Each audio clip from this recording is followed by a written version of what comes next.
Hey there, and welcome to the Beginner's Garden podcast. Of all the things that we want to control in our gardens, one of the things that we know we can't control is the weather. But that doesn't necessarily mean that we just have to leave everything up to chance. In today's conversation, I'm going to introduce you to my guest, Dr. Alicia Wasula. She is a forensic meteorologist and she is also a gardener. She's going to talk to us about whether climate is actually changing based on the data and what that actually means for our gardens. We're also going to be talking about AI and how future forecasting is starting to be changed by AI and what that might mean in the future. And then we're going to dig deeper into what it means for us as the gardener. What does it mean to track our rainfall? How much water does our garden actually need? And does that make a difference depending on the time of year and the growth of the crops and even the humidity? What about snowpack? Are you in an area where you get a lot of snow? What does that mean for your garden? We're going to be tackling all of these subjects and more in this fascinating conversation. I know you're going to love it just as much as I did. So let's welcome Dr. Alicia Wasula. Real quick before we get into this conversation, I just wanted to let you know that for a limited time, just a week, we are giving away one of our most popular mini courses, Before You Sow. This course will help you know exactly which seeds to start indoors, which ones to start directly in the garden, and also how to get started with indoor seed starting if this is something that's new to you. We'll also talk about heirlooms and hybrid seeds and how to be successful when you plant your seeds directly in the ground. This is, like I said, one of our most popular mini courses, and because I want to help you get started out right this year, if you have not gone through it yet, I would love to give it to you for free. Go to journeywithjill.net/beforeyousow. We'll have that link in the show notes and enter the promo code FREE25. And if you do that before February 3rd, you will get this for free. So don't wait. Go to journeywithjill.net/beforeyousow, enter the code FREE25, and I hope to help you get started with your seed starting, whether indoors or outdoors, to help you be successful this year. All right, now to our conversation with Dr. Wasula. After our first conversation, when you told me that you were a forensic meteorologist, I was talking to my husband and I asked him what he thought that meant. And ever the gesture, he said, maybe it is someone who determines if weather committed a crime. Now, obviously, he was joking, but can you explain what a forensic meteorologist is and how that compares to what we think of when we think of our local weatherman or weatherwoman? Sure. So forensic meteorology uses a lot of the same tools that meteorologists who forecast the weather on TV or, other sources where you might get weather information. They make their forecasts using current weather data. So what I do as a forensic meteorologist is I'm using the same types of weather information in order to determine what happened in the past. So it's usually related to a specific event where a lawsuit is involved. It could be somebody slipping and falling on snow or ice, or a motor vehicle accident, or, a property claim related to lightning or wind damage or flooding. Okay, so instead of focusing as much on the future, you're focusing on what has happened in the past. Yes, everything that's already happened. So I never, ever know what's going to happen with the weather. So I always look at the forecast like everybody else. Yes. Well, that actually brings something to mind that I saw last week when I was checking the news. And I know we're all kind of focused on, or maybe we have our ears attuned to AI because all of that is coming so quickly. But one thing that caught my eye was it was talking about AI models for forecasting. And this particular kind that I read about, I think it was called GenCast. It was talking about how they were taking past weather data, which I figured you could speak to, like 40 years of weather data, and they used it to predict the next year. And then this was still in the past. So they were able to see if it was accurate or not. And it was incredibly accurate to predict the next year.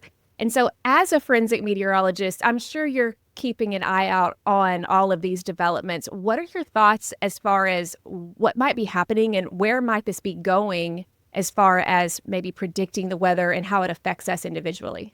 Yeah. So AI, just like in every other discipline, is kind of the big talk these days in meteorology. There's a lot of research going on into AI, and there's already some really neat applications of using AI technology in weather forecasting and also weather forecast dissemination. So what you're referring to there is actually really a neat kind of use of AI. So basically what happens when a forecaster makes a forecast, especially if there's somebody who's very experienced, a lot of times what they'll do is they'll look back in their past memory and say, okay, well, this storm looks a lot like these storms that occurred back, 10 years ago or 15 years ago, or I remember this event. It's called the analog method. And so you're taking similar scenarios and trying to predict how this particular scenario is going to unfold based on what you know. Well, with AI, you can take reams and reams and reams of data, like you said, at 40 years or even more, and assimilate all of that in just probably minutes to come up with an analog forecast. So they've been doing very well in terms of forecasting, particular storms and things like that. But there's still a lot of research ongoing. One of the things that's interesting and sort of new for a lot of us in the field is that these types of models are very different than traditional weather forecast models, which they solve physical equations to predict forward in time what's going to happen. And that doesn't exist in the AI models. They're really just analog type of forecasts. And so it's a different method of using computers to help us. So there's a lot of study that needs to be done, but it's really, really interesting and a neat area of expansion in meteorology.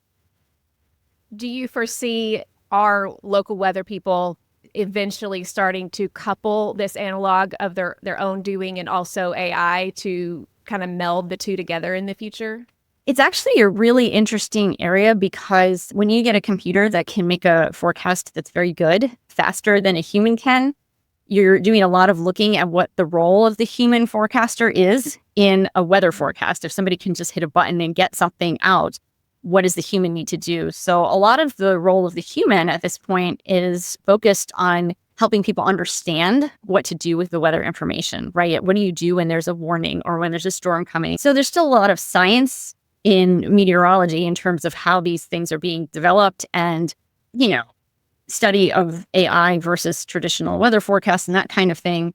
But there's also a lot of work that's being done in terms of communication and working with people to help them understand what to do with the vast amounts of weather information that are pretty much accessible to everybody these days. Yes. Everyone is their own weatherman to some degree. Yes. Well, looking at, AI is a big thing right now, but also, especially in the gardening world, climate change is a big deal where people are talking about this. And what I want to ask you is that if your specialty is looking at weather in the past, my question to you is climate actually changing based on, like, you're looking at the data in the past? Or does it just feel that way because now we know more than ever what's going on throughout the world and it just seems so strange and alarming? Or is it because also that we have a 24/7 news cycle that tends to catastrophize everything? And I guess to sum up my question, is it actually changing based on the data or is it just a perception? Sure, that's a fantastic question, and it's one that I get a lot. And one of the first things I would say is that the climate is always changing, right? And so I think the actual question that most people really want to know is whether humans, by putting fossil fuel emissions into the atmosphere, have created a situation where we're accelerating the rate of change to something that's outside of what we know in terms of natural variability of the climate and how things have changed in the past. So in order to answer those questions, I always find it helpful to look at observations, which is what I do on my day in and day out. And we're really fortunate in the United States that we have many, many weather stations that date back even to the early, turn of the century of 1900. So before then, into the late 1800s, we have temperature and precipitation records that are that long term for several stations around the country. So it's always helpful to look at what we know and what we see based on the long-term climate record at these stations. And so one of the things that we've noticed is that there has been warming pretty much everywhere across the US. So most regions in the United States have seen some degree of increased temperatures over the long term, going back, like I said, before 1900. In general, we have more record high temperatures being set these days than record lows. They still happen, but if you look at the percentages, there's more record highs that are being set. Winters have warmed by an average of 4 degrees Fahrenheit since 1970. So, we're just not getting as cold. That's not to say there's not really cold periods. I live in New York, and so it gets cold. But overall, when you look at the averages over the whole winter season, they're warmer. Another thing that is pretty relevant to gardening is the first freeze. So in the fall, when you get that first freeze, is occurring later at a lot of weather stations around the country. So it's something that we can see in the long-term record. And also overnight low temperatures are not getting as cold. So there's been an increase in the frequency of overnight low temperatures above 70 degrees Fahrenheit, which is kind of sticky and hot if you think about that when you're trying to sleep without air conditioning, right? That's increasing everywhere except for in Alaska and in some parts of the northern Great Plains. So, the Dakotas and those areas. So that's temperature. Then if you look at precipitation, there's also trends that we're seeing. The frequency of heavy precipitation events or extreme precipitation events is something that's also increasing. And you can see trends in the long-term climate record everywhere in the United States, except for Hawaii and the U.S. Caribbean is one of the other areas we don't see as strong of a signal. What does that look like? It means that on the heaviest rainfall days, more rain is falling. It also means that hourly rainfall rates are increasing. So when it is raining at weather stations, you tend to be getting more rainfall. And how much rain you get matters, but also the rate matters as well, right? I'm sure we've all had it dumping in the garden where, it just washes away everything. And then you're kind of left with a bunch of soil and maybe some plants that didn't do so well. So rainfall rates have been changing as well. And yeah, so it's helpful to look at the long-term record to understand what is going on. There is some hype in the media, of course. And so I always recommend people try and look for sources where they're reliable. If somebody's in academia and has done a study, those kinds of articles are generally helpful and kind of cut through some of the hype. Yeah, I was just thinking about what you were saying about how the average low temperature is rising, and you were talking about like summertime as well, which 70 degrees, that's a problem with a lot of our warm season crops because it's not only the daytime heat but also the nighttime heat that matters as far as production. But we're in the winter time right now, and one thing that I always see, like people will just kind of pop off on social media is we're getting this record cold snap, where's global warming now or whatever, and kind of as a jest. But what you're saying is that, yeah, you can have those anomalies and maybe not even anomalies, but you can have those cold snaps, but over the average, what is the winter like? And I know last year we had one of those cold snaps, but that was pretty much the only one. The rest of them was much more mild. So you're taking the data and seeing that on average, yes, we're going to have those blips, but on average, things have changed based on the records that we've had since the late 1800s is what you're saying. Yes, that's exactly right. Yeah, you can have a lot of variability from year to year with temperatures, but especially with precipitation. By nature, it's very variable, both geographically and in time. And so the year-to-year variability is high. But when you look at the long-term record, there are statistical trends that pop out. And so, both of them are worth recognizing, both the short-term variations and knowing that that can change from year to year, but also looking at the long-term record is important as well.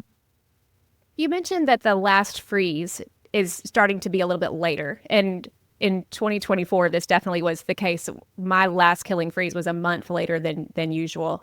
Are you finding anything similar as far as the first freeze? Is it later, earlier, the same, or is, what are you seeing on that? Yes. So there are some changes as well in terms of onset of spring. I always talk about this. It's not really meteorology, but I love talking about the National Phenology Network. They're a network of volunteer observers, and they track all different kinds of markers like leaf out and bud appearances and migrations of animals, appearances of different types of bugs and things like that. And all of those pieces of information indicate that spring is coming earlier in many parts of the country in many years. Again, that's not to say you might not have like a normal year where spring, onset happens at a typical time, but the typical is sort of shifting over the years. The goalpost is moving, I guess. Yeah, I was just talking to Carol Kinnair. She's the editor of the Old Farmer's Almanac. That conversation aired in December, but she was talking basically the same thing. But the problem is that at first that sounds like great news. Spring is starting early, but the late cold snaps, like a late freeze, can wipe out a lot of those early, like if, peach trees or blueberries. We've had locally sometimes catastrophic things happen because the spring was earlier, but then we had a late freeze, which was causing a lot of problems. So just because it might statistically be happening earlier doesn't mean that we could be like, okay, it's time to plant just because it feels like spring. Absolutely. In fact, it almost creates more problems, just like what you're mentioning. In New York, it's a big apple area. And so the apple crop in many of the recent years has been affected by late frosts. You can still get a frost or even a killing freeze in April or May. And if the buds are already out, much earlier than usual, the plants are in a much different stage of development than they are, in a normal year, I guess you would say. So yeah, that can just really devastate plants. In the Northeast here too, one of the things that we've had is the last couple of winters have been fairly snow-free. For much of the winter, we have not carried much of a snowpack throughout, which affects growing down the road, of course, in the spring in terms of, having that snowmelt reservoir. But also, we always seem to get some kind of late season storm in March. And I have had so many plants, shrubs, like hardy things that just, they can almost handle anything, get damaged just due to ice and heavy wet snow or rain, which changes to snow. And then you've got these like water-laden branches that are just all sagging. So, it's still a problem, even though spring comes earlier. Like I say that in quotes, but, it creates a different set of problems in terms of, the growing season's longer, but now we have other challenges. You mentioned snowpack, and I know this was something you and I talked about when we had our first conversation, and I really feel like this would be good to bring up because this was a question I didn't even know to ask because we don't get snow. And if we do, everybody's thrilled and school's canceled and it's a big deal here in Arkansas. But so when I've heard other gardeners talk to me, like in my online courses, and they're talking about how we haven't gotten the snow that we needed, I mean, I'm like, okay, what's that have to do with a garden? But you inform me that makes a huge difference as a gardener if you live in an area where you get snow. So can you explain why that snowpack is so important for those regions where snow is a usual part of your winter? Yeah, there's a couple of different things. During the winter, the snowpack, if it's persistent, can actually act as like an insulator to some of the really, really cold temperatures that we get. So it's not quite like adding a layer of mulch to your plants, but it does act as an insulator. So that can be really helpful in keeping things going over the winters when it's really cold. The other thing, though, is in the spring. If you don't have a lot of snowpack, or if the snowpack melts like all at once and you get, flooding everywhere, that affects the conditions of your soil going into the spring. And so, typically if we have like a snowpack that melts gradually over time, that's helpful. And that builds up reservoirs, which is kind of separate from gardening. Whereas if there's no snowpack to start the spring, then you're pretty much relying on rainfall to saturate your soils and keep things healthy in the spring. So it can be quite a different scenario. And I've seen both in recent years. I mean, we've had really, really wet springs. We've had really, really dry springs where we just didn't have the snowpack. So it's, again, year-to-year variability can be high. Speak to that. You mentioned that you would have to rely on rainfall, which that's all I know of as far as irrigation is to rely on rainfall here in Arkansas. But you'd mentioned the water table. How does that affect your garden? So my personal gardening experience is a little bit different. I have raised beds for my vegetables. And so they're pretty dependent on, if I have the snowpack sitting right on the raised beds, that helps them get off to a really good start. And if, I'm talking about my yard shrubs and flower beds and stuff like that, same thing. Having that snowpack there really makes a difference in what the soil looks like when I start in the spring. So the question that you're asking about is related to kind of the frost depths and how cold the soil gets down underneath.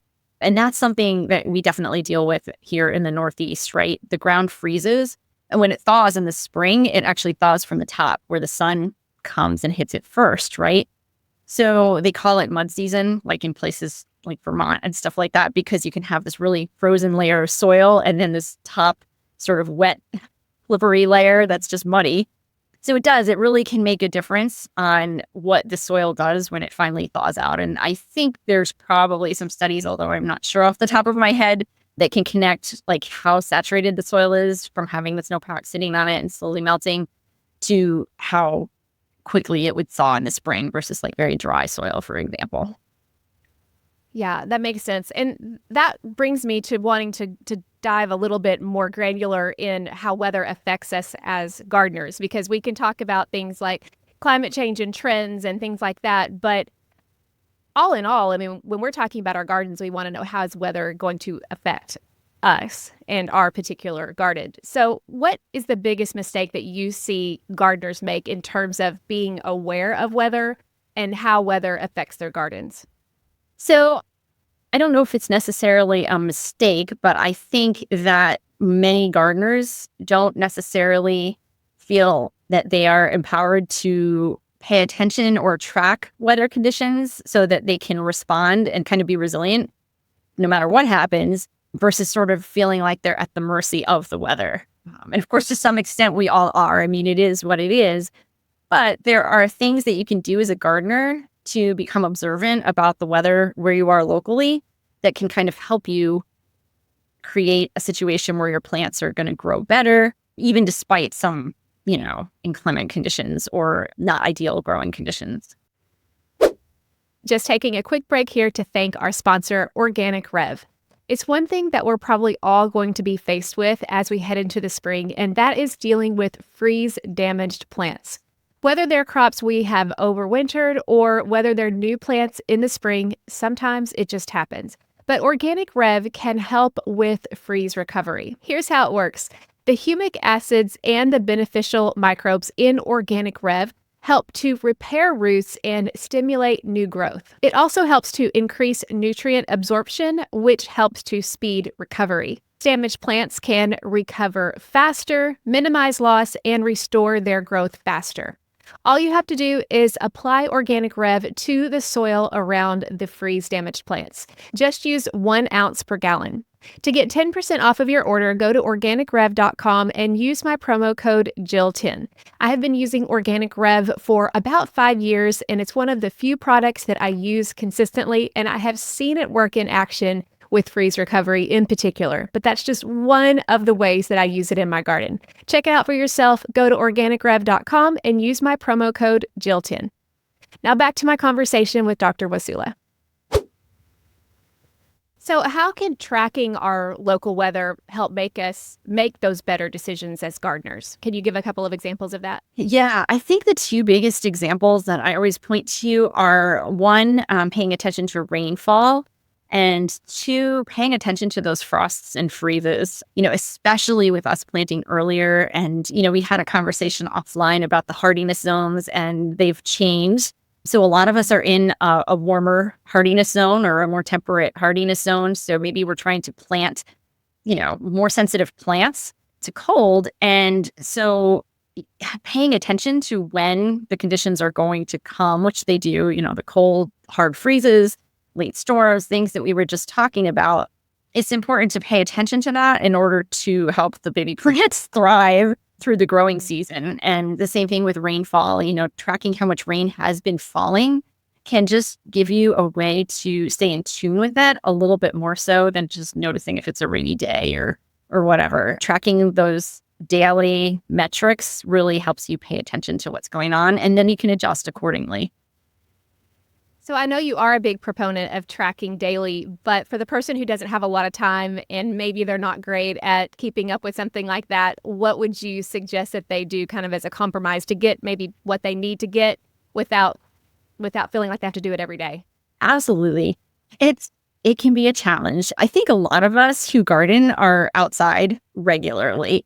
And so one of the things that I always do, just as a matter of course, is I keep a weather journal or a garden journal. And always after I go outside and I do some things, whatever it is that I'm doing that day, I come inside and I make a note of, what was going on, what kind of pests I saw, how my plants are doing, all of the different things, even what the soil might have looked like, anything that I notice.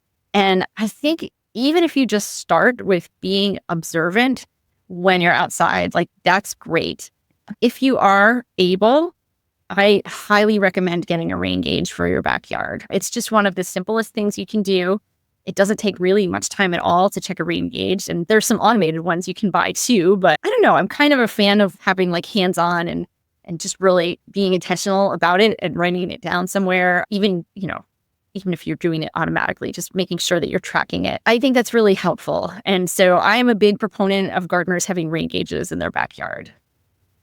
So if you're tracking as fastidiously as I can hear you tracking, and you probably have years worth of data in notebooks or however you track it, how do you go about using that, like using all of that information for future? Right. So one of the things I really enjoy doing when you've been looking, again, this is something that comes naturally to me, probably because I'm a scientist and I'm a weather person. And so it's just natural to go outside and look at what's been going on and kind of note how it's been impacting my plants. But one of the things that's really neat to do is during the off season, like now, I like to look back on previous years. This year, we've had some really wild stretches of weather. We were almost in drought conditions, or were in drought conditions here in the Northeast for a good part of the summer.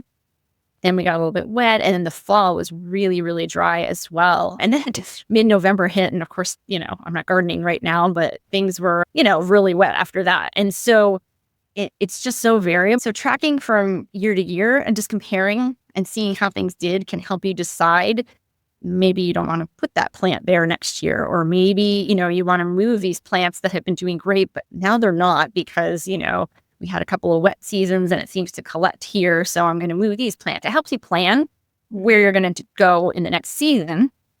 And then during the growing season, I like tracking day to day or more week to week, I guess, because, rainfall's variable. But if you know how much rain's fallen in a week, it can really help you decide how much you have to supplement with watering, which is super important, of course, even for those of us who are just gardening for a hobby. It can get very expensive if you have to water all the time. So it's a good thing to do.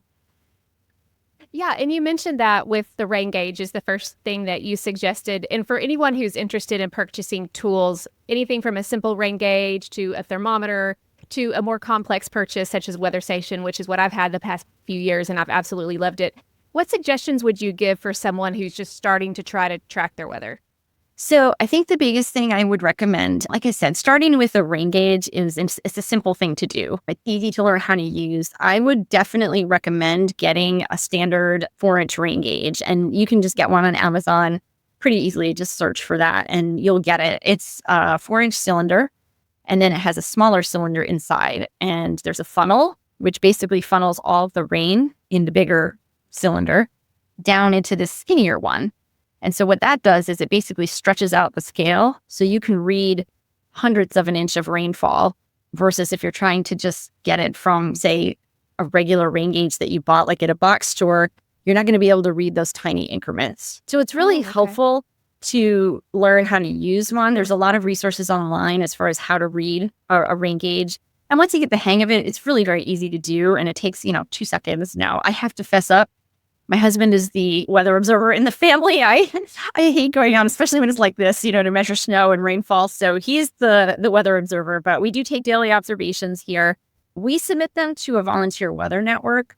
And so if you're so inclined and you really actually like doing this, that's a service that's really very helpful to meteorologists as well, because we use that data for past work like I do in forensic meteorology. And then forecasters use it to determine whether their forecasts were right, verifying forecasts. So it can be really helpful to have those extra eyes on the ground if you're ever that inclined once you get into measuring rainfall. Do you have a weather station? No, I actually do not. So it's in the plans for this year to get one. We have and this is the next thing I was going to actually mention is if you're interested in tracking temperatures, we just have a basic outdoor temperature unit. You want to be careful where you put it so that it's not in direct sun. They can be very easily biased by, even just an hour or less of direct sun a day will shoot that temperature right up. So, you want to put it in a shady spot. Oh, sorry. Yeah. So no, I was going to say, so you want it in shade all the time? So it should be in a shaded but pretty well ventilated area. So mine, we actually have it sort of on our front porch overhang, like up underneath. So it's exposed to the elements, but it's in the shade. Yeah, because they can be really very heavily biased as soon as the sun starts to hit them. So, you don't need anything fancy. You definitely want a temperature unit that records maximum and minimum temperature for the day. That'll help you, kind of understand if you do happen to not cover plants one night and you see damage and, look at the temperature that night and see how cold it got. It might not have necessarily been down to freezing, but it was cold enough that, a frost formed on your plants. And so just paying attention to that kind of thing can help. But yeah, you don't need fancy equipment. If you're in the mood to shop for a weather station, there's so many fantastic options. They're really neat because they do things automatically. And so you probably get a feed of weather information and you may not even know what to do with all of it because there's so much, but they're really cool. There's a ton of features. And so you need to really take your time and shop around for those. So I always recommend people start with a rain gauge and then maybe, a simple temperature unit. And that's a pretty good place to start for a beginner. I was just thinking as you were talking, because my weather station, you can probably see it back here right behind me. Right. It has, of course, temperature, wind, rain, all of that. It is in direct sun, though. But I'm thinking if I want it in shade, then that would kind of keep the rain from falling on it. So how do you make that work? It's forever a problem, especially with backyard weather units, because there's not really an ideal way. They're usually all in one kind of units, right? Mm-hmm. And so it's hard to find a great site where all of the parameters are ideal for everything. Yeah, you're correct. For rainfall, it needs to be kind of in an open area where it's not like under trees or blocked by a building, something like that. Mm-hmm. But then, yes, you do want to make sure that your temperature sensor you would know. The way that you can know if it's being biased by sun is to compare it to your nearest standard weather observing site, like use your phone, and it'll pull up the nearest one. And if your temperature is like 10 degrees higher than what the other station is reporting, you'll know that, you've got some kind of bias in there. So winds are probably the trickiest for a home weather station. The standard observing height for winds at automated weather stations for meteorological purposes is 10 meters, which is about just shy of 33 feet off the ground. That gets you above sort of the friction layer down here where the buildings and things like that can make a difference in the wind. Mm-hmm. No home weather station is going to be mounted anywhere close to 10 meters. So typically the winds are probably the weakest in terms of accuracy for weather reporting from home weather stations. But you could do a pretty good job with temperature. But again, like you could compare your rain to if you have a manual rain gauge, that's another way you can make sure that the rain is actually going into your automated gauge. And you mentioned before the reason why the rain is so important is so that you know how much to augment with your irrigation based on how much. And I found that to be super helpful because if we get a downpour and it seems like it's rained a lot, but the downpour was only 5 minutes and my weather station says you got 2/2 of an inch, then I know, well, I need to keep my irrigation still on. So I think that that's really important to know how much so that you can make those decisions, like you said. But probably one of the most frequent questions that I get asked from especially new gardeners is how much water does my garden need? And I know most of us will say on average an inch a week. That's kind of the pat answer, but there are so many other variables that actually would go into a more accurate answer to that question. So what are some of those variables that would need to be known to answer that question maybe more fully? Yeah, there's several actually. So I think first of all, it's the age of the plants that you're talking about. I mean, when you put out your transplants in the spring, if you do inside starts for anything, they're usually fairly small still. They may not need as much rain additionally, or as much watering, I'm sorry. But if you have in an area where snowmelt can saturate the soil, again, in spring, you might not need to augment with manual watering much at all. There's not a ton of times when I've had to do that. Although, like I said, in recent memory, there have been a few really dry springs. But typically, that's pretty low in terms of augmenting. Then as the plants get bigger and their needs grow, and sometimes, the sun gets hotter, and so you have more direct sunlight, which is drying out the soil, and you can have dry conditions that persist in the summer sometimes. And so then it becomes really important to make sure that your plants are getting enough water to keep growing in a healthy way. And so that's why it's really important to keep tracking over the course of a season. But yeah, I would say in the beginning of the season, it's probably less of a need to augment, at least where I live. And then as the season goes on, yeah, definitely we're adding by manual watering. Yeah, I would say the same thing because even those small plants, their root systems are so small, they're not going to be able to take up water. And I feel like sometimes my mistakes have been overwatering at that young stage because you think your plants need water. And at that point, we're all like mother hens with our little plants. And then by the time summer comes, we're kind of sometimes over it. And when we get to neglect. But yeah, at that point, they are going to need more. And there's also a variable that I've heard kind of thrown around in more professional circles called evapotranspiration, and how that affects the soil moisture. Can you speak in layman's terms what that means and why gardeners might want to be aware of that? Yeah, sure. So evapotranspiration is sort of a combination of two terms. Evaporation, which is water being lost from the soil right to the atmosphere. So evaporation, just like a puddle would evaporate once it rains and then it dries up. And then transpiration is the loss of water through the plant leaves themselves through their respiration process. So evapotranspiration is the combination of those two parameters. And when you have high evapotranspiration rate, you're basically taking a lot of moisture out of the soil and plant system and putting it into the atmosphere.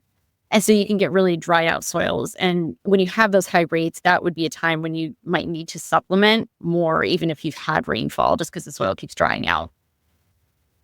I know some places actually measure that, and you can find that information online. So you could say, okay, we're at a really high place of evapotranspiration, which for me, it would kind of be obvious. It's going to be in the middle of the summer probably. But do you ever recommend beginners go and search that information up, or do you think that that's really not necessary? So I think for myself, and I'm speaking personally here, as much as I'm a scientist, I'm a pretty laid back gardener. So I'm not always measuring, or looking at evapotranspiration parameters, nothing like that. But definitely, I think it's something I intuitively pay attention to, like you said. So yes, you can go to your regional climate center and you can find monthly average evapotranspiration rates. And so you can know typically when you might need to augment most due to that process kind of drying out the soil.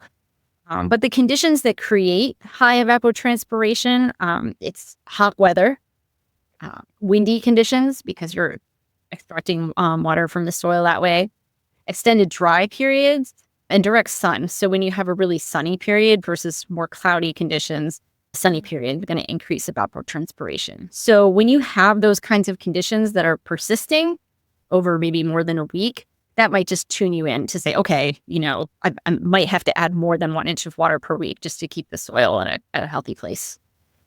What role does humidity play in that? So humidity, when you have really dry conditions in the atmosphere, the water can evaporate more readily, right? So, you're not as saturated or not as close to saturation in the atmosphere. And so it's going to pull that evaporation and transpiration from the plants in the soil much more readily. When the air is closer to saturation, when it's humid out and the temperature and the dew point are really close together, those kinds of situations are going to lower evapotranspiration rate. So someone who is at the exact same temperature, exact same sunlight, exact same lack of rain, but our only difference is that I'm in Arkansas where it's humid and somebody else is in, Arizona where it's not, then we're going to water differently. Exactly. Yes, that's right.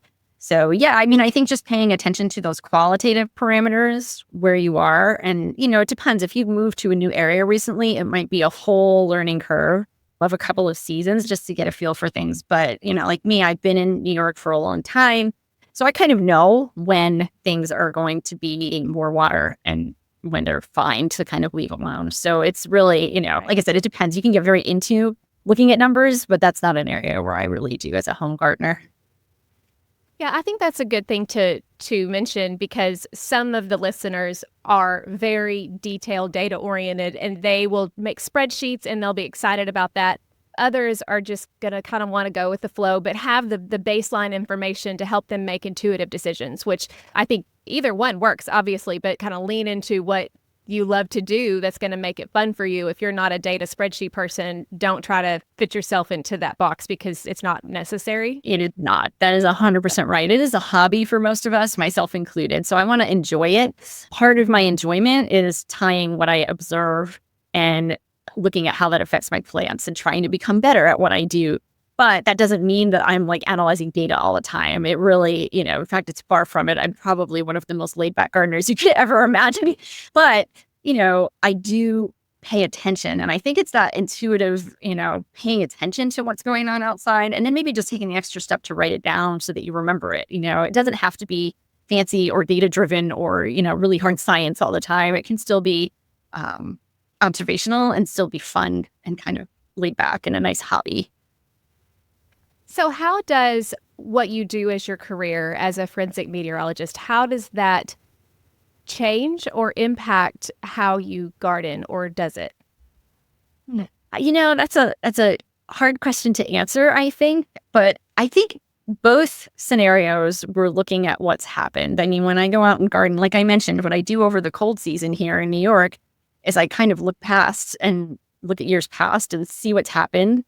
And I guess there are some similarities to what I do in forensic meteorology, right? Because every case that I deal with is different, even if it's the same snowstorm. Maybe the location was different. Maybe the timing was different. And so I'm kind of looking to figure out what happened in that specific location. And it's observing, really. I mean, at its core, it's just observing. And so there are parallels to what I do in my garden and what I do when I'm outside working in the garden. But yeah, like I said, I think one is probably much more data driven. And then the other one is, I think I just do it intuitively and, write things down and stuff like that, more for enjoyment. Yes. Yes, I think that's good. And you bringing up the point is that it's your hobby. So it's something that you want to kind of sit back and relax a little bit, but then have that knowledge that you've gained. So you obviously are a passionate gardener, and we could hear that in your voice. And you wrote a book that I have to say I've never seen anything like it. Tell me about it.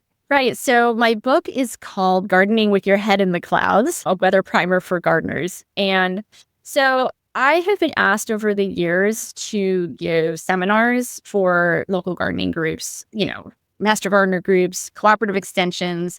And I guess it shouldn't at all come as a surprise to me that gardeners are really interested in the weather.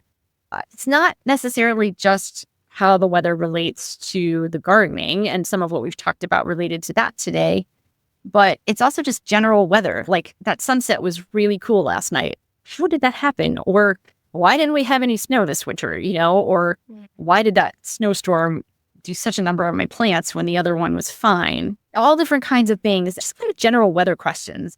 So the motivation for writing the book was really just to give some background and some science information to gardeners who have those kinds of questions when they're outside working and just notice things.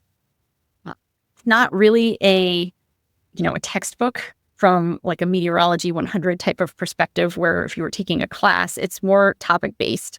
And so you can go in the book and you can look up, how does a rainbow form in the table of contents, or you can look up, rainfall, or how are measurements taken, or, any number of topics. And so I hope it's something that a gardener might go to when they have a question and just maybe not read the whole thing cover to cover, but just come back to it time and again. Yeah, I really appreciated that. It was very in-depth, but also understandable for those of us not in the weather field, but written as a gardener. Like you can tell that you are aware of what it's like to be a gardener, and like melding both of those, it was beautiful. So we'll put a link to your book in the show notes for anyone who's interested in taking a look at that further. And I think it would be fun too for anyone who has kids to, it's not like a picture book necessarily for young kids, but just to be like, okay, let's explain this. I've never really known this either. So let's take a look at it, and just being able to teach those to kids, I think would be a great idea too. Yeah, I think that's great. I actually was really privileged to work with just a fantastic illustrator. And so she made a lot of the illustrations in the book just absolutely come to life. And I think it really helps. It doesn't feel like you're reading a textbook because there's just really beautiful pictures that kind of help explain concepts. So I could see kids enjoying that too.